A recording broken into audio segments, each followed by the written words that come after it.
আসসালামু আলাইকুম রহমতুল্লাহি ওয়া বারাকাতুহু। সবাইকে জানাচ্ছি নির্বাচনের অগ্রিম শুভেচ্ছা এবং অভিনন্দন। আপনারা জানেন যে 2026-এ ফেব্রুয়ারির 12 তারিখে যে জাতীয় সংসদ নির্বাচন জাতীয় সংসদ নির্বাচন অনুষ্ঠিত হতে যাচ্ছে, এরকম একটা টাইমলাইন বা এরকম একটা ডেট আমরা শুনেছি ইসির পক্ষ থেকে। তবে বর্তমানে জনগণের যে প্রত্যাশা বা জনগণের যে আশা, বহুদিনের যে আশা আকাঙ্ক্ষা, যে জনগণ চাচ্ছে যে আমরা এমন একটা সরকার আমাদের দেশে শাসন ব্যবস্থা কায়েম করুক বা সামনে নির্বাচনে তারা জয়ী হোক, যে সরকার জনগণের সুযোগ সুবিধা দেখবে, দেশ এবং জাতির মঙ্গলের জন্য তারা কাজ করবে, দেশে একদম সুশাসন প্রতিষ্ঠিত করবে, অন্যায় অবিচার বিরুদ্ধে মানুষ মানুষকে যে খুন করছে, মানুষ মানুষকে যে হত্যা করছে, একজনের জমি অন্যজনের লুট করছে, বিভিন্ন রকমের যে সমস্যাগুলো আছে, এই সমস্যাগুলো সমাধান করার জন্য একটা শক্ত, পাকাপোক্ত এবং শক্তিশালী সরকার গঠন করতে হবে। এই ধরনের একটা সরকার বর্তমানের যে জনগণ আছে বা আমরা যারা জনগণ আছি তারা প্রত্যাশা করি। তো সামনের নির্বাচনকে ঘিরে বিভিন্ন দল, বিভিন্ন রাজনৈতিক দল বিভিন্নভাবে প্রচার চালাচ্ছে। আপনারা দেখতে পাচ্ছেন বিভিন্ন মিডিয়া, বিভিন্ন ইউটিউবে ও ওয়েবসাইটে আপনারা নির্বাচনের প্রচার দেখতে পাচ্ছেন। তো আপনি যদি নির্বাচনকে সুষ্ঠু করতে চান বা একদম ফেয়ার ইলেকশন করতে চান, প্রথমত বর্তমান যে সরকার আছে, সরকারকে কঠোর হতে হবে।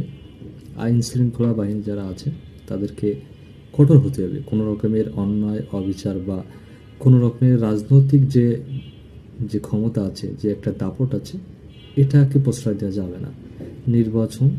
নির্বাচনের মতো করে হবে।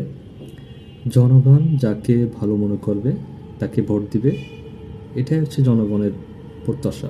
আর জনগণ আসলে, আমি আপনাদেরকে বলবো যারা আমরা ভোটার প্রার্থী আছি, তারা আসলে মন গড়া একটা প্রার্থীকে ভোট দেবেন। আসলে আপনারা যাচাই বাছাই করবেন যে আসলে কোন প্রার্থী ভবিষ্যতে সংসদে গেলে আপনার এলাকার, আপনার দেশের, আপনার সাময়িক যে জায়গাগুলো আছে সেগুলো উন্নতি করতে পারবে।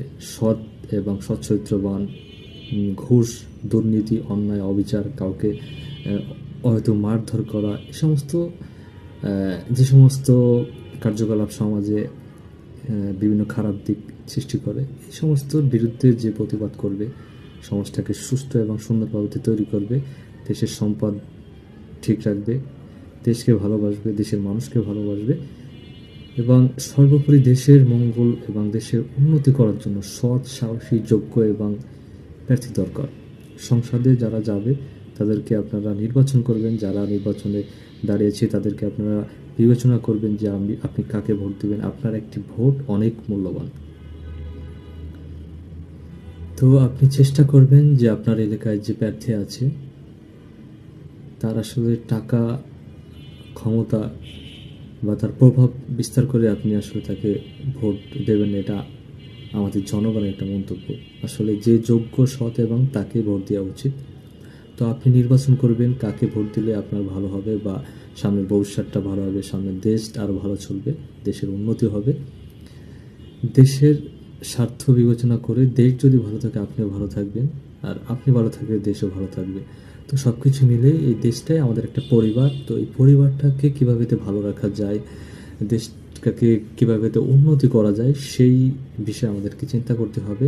শুধু ভোট দিলেই হবে না, কাকে ভোট দিলে সমাজ এবং রাষ্ট্রের উন্নতি হবে সে বিষয়ে আমাদেরকে খেয়াল রাখতে হবে। সর্বোপরি একটা কথাই আমি আপনাদেরকে বলতে চাই, সামনে নির্বাচন খুবই গুরুত্বপূর্ণ নির্বাচন। দেশ গড়ার জন্য, দেশকে রক্ষা করার জন্য, দেশের ভিতরে কোনো অনিয়ম, অশৃঙ্খলা বা দেশের ভিতরে কোনো রকমের মারামারি, হানাহানি, কাটাকাটি, এগুলো আমরা চাই না। আমরা একটা সুষ্ঠু নির্বাচন চাই, যে নির্বাচনের মাধ্যমে সামনে যে সরকার গঠিত হবে সে দেশ এবং দেশের জাতির জন্য কাজ করবে এবং দেশের মানুষকে খুশি রাখবে। সর্বোপরি দেশের আইন শৃঙ্খলা বাহিনীকে উন্নতি করতে হবে। দেশের সামরিক শক্তিতে আমাদেরকে প্রচুর ইনভেস্ট করতে হবে। বিশ্বের অন্যান্য দেশে আপনি তাকান যে তারা সামরিক শক্তিতে কতটা এগিয়ে।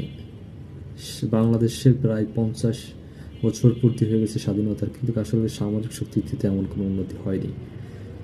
তাই আমি জনগণকে বা জনগণের পক্ষ হয়েই বলছি, আপনারা যাকে ভোট দেন একটু বিচার বিবেচনা করে ভোট দিবেন। সামনের রাষ্ট্র গঠন একটা গুরুত্বপূর্ণ বিষয়। দেশের মানুষ যাতে ভালো থাকে, দেশের আইন শৃঙ্খলা পরিস্থিতি যেন ফিরে আসে, আবার যেন আমরা সেই সুন্দর সমৃদ্ধ সুজলা সুফলা বাংলাদেশ উপহার পেতে পারি, এই ধরনের কর্মকাণ্ড যেন আমাদের সমাজে চলে আসে, শান্তি চলে আসে। তো এই কথা ব্যক্ত রেখে আমি আমার আজকের ভিডিও এখানে শেষ করছি। ধন্যবাদ সবাইকে।